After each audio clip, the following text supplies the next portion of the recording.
اللہ کی نصرت وہ کیوں نہیں ہے کہ آج ہر جگہ مسلمان یعنی کشمیر میں نظر ڈالیں، فلسطین پہ نظر ڈالیں، عرب پہ نظر ڈالیں، شام پہ نظر ڈالیں، حلب پہ نظر ڈالیں، آپ برما میں نظر ڈالیں، روہنگیا میں نظر ڈالیں، ہند پہ نظر ڈالیں، جہاں نظر ڈالیں مسلمانوں کا خون بہہ رہا۔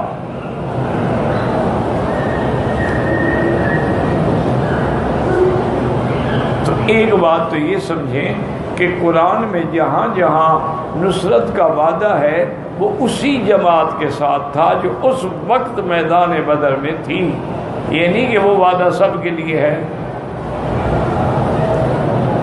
وَلَقَدْ نَصَرَكُمُ اللَّهُ بِبَدْرٍ، بدر میں وعدہ تھا۔ اور دوسری بات یہ ہے کہ اللہ کا وعدہ جو ہے وہ مومنوں کی نصرت کا ہے۔ پورے قرآن میں اللہ نے کسی جگہ یہ نہیں فرمایا کہ ہم مسلمانوں کی مدد کریں گے۔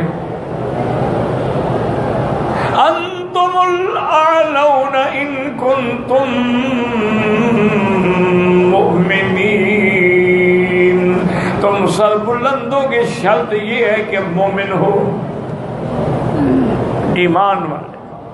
اسلام تو ایک ظاہری نام ہے، استسلام اصل تو ایمان ہے نا دل کے اندر۔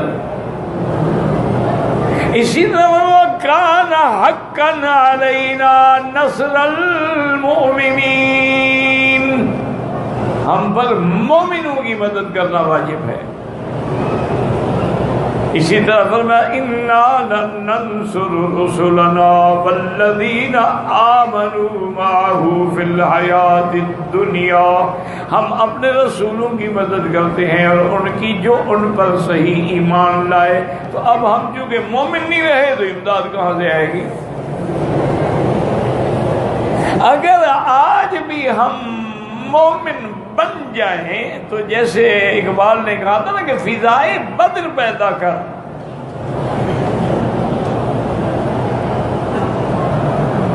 تم اسی طرح وہ میدان بدر کی فضا پیدا کرو، وہ روح بلالی پیدا کرو، تم اپنے اندر وہ جذبہ ایمان، حب مہاجرین و انصار پیدا کرو تو آج بھی اللہ کی مدد آنے کے لیے تیار ہے۔ اور دیکھ لیں کہ بدر میں تو میرا مدنی پاک بھی موجود ہے نا، لیکن حضور کی وفات کے بعد حضرت صدیق کا دور آیا، حضرت عمر، حضرت عثمان، یعنی اسلام پھیلتا گیا کیونکہ وہ صحیح مومن تھے۔ اولئک هم المؤمنون حقا، اللہ نے فرمایا میرا مدنی تیرے صحابہ اندر باہر سے پکے مومن ہیں۔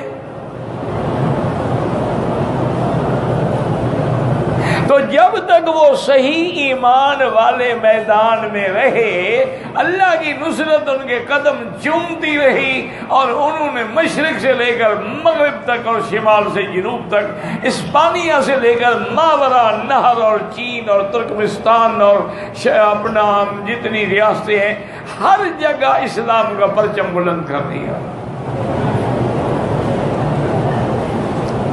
80 لاکھ مربع میل پہ اسلام کا پرچم لہرا دیا۔ لیکن وہ مومن تھے۔ جب وہ ایمان والی جماعت گھٹتی گئی تو ہمارے ملک بھی گھٹتے گئے اور ہم پر مار بھی پڑتی گئی۔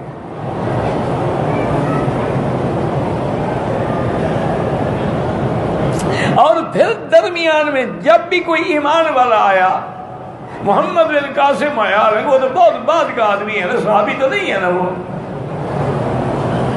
بہت بعد کا آدمی، لیکن صحیح مومن تھا، ایمان والا تھا، سچا تھا۔ تو نتیجہ یہ نکلا کہ اس نے عرب سے چل کے، بغداد سے چل کے آپ کے دراوڑ اور کراچی اور دیبل اور سندھ کے چپے چپے پہ اسلام کے پرچم بلند کیے، اور جہاں جہاں سے گزرتا گیا ہندو کھڑے ہو جاتے تھے کہ ہمارا دیوتا۔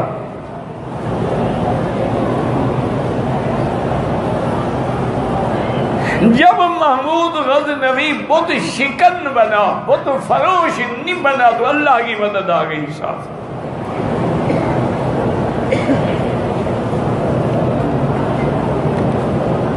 اور جب ہم پیسوں پہ لڑنے لگے، اقتدار کی کرسی پہ لڑنے لگے، ہم جناب سرکار کی خوشنودی حاصل کرنے کے لیے انگریزوں کے بوٹ پالش کرنے لگے، تو پھر وہ نصرت بھی ختم ہو گئی، ہر چیز ختم ہو گئی۔ ہمارے بڑے بڑے مولوی بھی بک گئے اور بڑے بڑے پیر بھی بک گئے۔ یہ دیکھا نہیں ہے کہ جتنی گدیاں ہیں ان کی، اتنی بڑی جائیداد ہے، لاکھوں ایکڑ زمینیں کہاں سے آ گئی ہیں؟ ہم کو تو میسر نہیں مٹی کا دیا بھی، گھر پیر کا بجلی کے چراغوں سے روشن، یہ انگریزوں نے دیا تھا کہ تم ہماری مدد کرو، ہم تمہیں جاگیریں دیں گے۔ یہ لقب انہوں نے دیے تھے، کسی کو سر کا لقب دیا، کسی کو ڈاکٹر کا لقب دیا، کسی کو شمس العلماء کا لقب دیا، کسی کو مخدوم الملک کا لقب دیا، کسی کو مسیح الملک کا لقب۔ ساری ان کی سازش تھی اور ان کی گیم تھی، اور ہمارے جعفر الصادق جو تھے وہ سازش کر کے اسلام کو اندر سے کاٹ رہے۔ جعفر از بنگال، صادق از دکن۔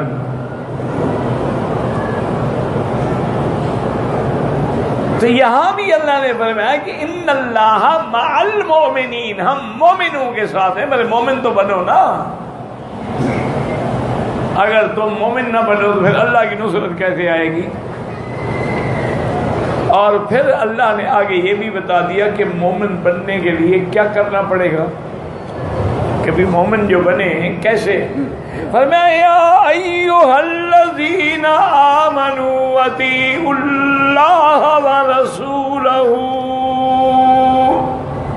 اللہ کے رسول کی فرمان برداری کرو، اطاعت کرو، جو حکم دے گردن جھکا دو اور جس سے منع کرے رک جاؤ۔ ولا تولوا عنہ وانتم تسمعون، اور جب تم سن رہے ہو، جان رہے ہو، تو پھر اس کی اطاعت سے روگردانی نہ کرو، اعراض نہ کرو۔ ولا تكونوا كالذين قالوا سمعنا وهم لا يسمعون، تم منافق نہ بنو، منافقوں کی طرح نہ بنو جو کہتے تھے ہم نے سن لیا لیکن لا یسمعون، گویا نہیں سنا۔ کیا مانا؟ جب مانا نہیں، عمل نہیں کیا تو گویا کہ نہیں سنا۔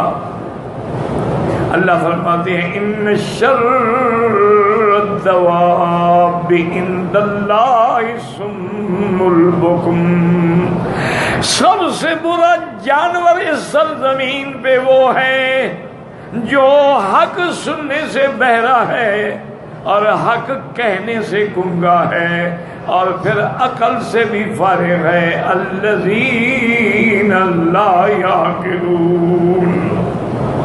اچھا، ہم نے ان کو ہدایت کیوں نہیں دی؟ وَلَوْ عَلِمَ اللَّهُ فِيهِمْ خَيْرًا لَأَسْمَعَهُمْ، اگر اللہ کے علم میں ہر چیز ہے، اللہ جانتے کہ ان کو ہدایت دینے میں فائدہ ہے تو ان کو بھی بات سنوا لیتے اور وہ سننے کا معنی سنتے اور عمل کرتے۔ وَلَوْ أَسْمَعَهُمْ، لیکن اللہ جانتے تھے کہ ہم ان کو سنوا بھی دیں پھر بھی یہ اعراض کریں گے، یہ منہ پھیر کے چلے جائیں گے۔ تو اس لیے ہمیشہ یاد رکھیں اللہ کی معیت، اللہ کی نصرت آج بھی موجود ہے، لیکن شرط یہ ہے کہ ہم مومن بن جائیں۔ لیکن اگر ہم کعبے کا طواف بھی کرتے رہیں یا رب البیت العتیق اور ربنا آتنا، اور ادھر یا غوث اعظم یا پیران پیر یا داتا بھی کہتے رہیں، تو اس سے بڑا منافق دنیا میں کوئی پیدا نہیں ہوا۔ ہمیشہ ایک بات یاد رکھنا، منافق بھی تو یہی کہتے تھے نا، جب مومنوں کے پاس آتے تو پکے مومن کافروں کو کہتے ہیں نہ بھاگو، ہم تمہارے ساتھ ہیں۔ اس لیے اللہ کو وہ ایمان پسند ہے جو خالص ہو، اندر باہر سے پکا مومن ہو۔ اللہم اجعلنا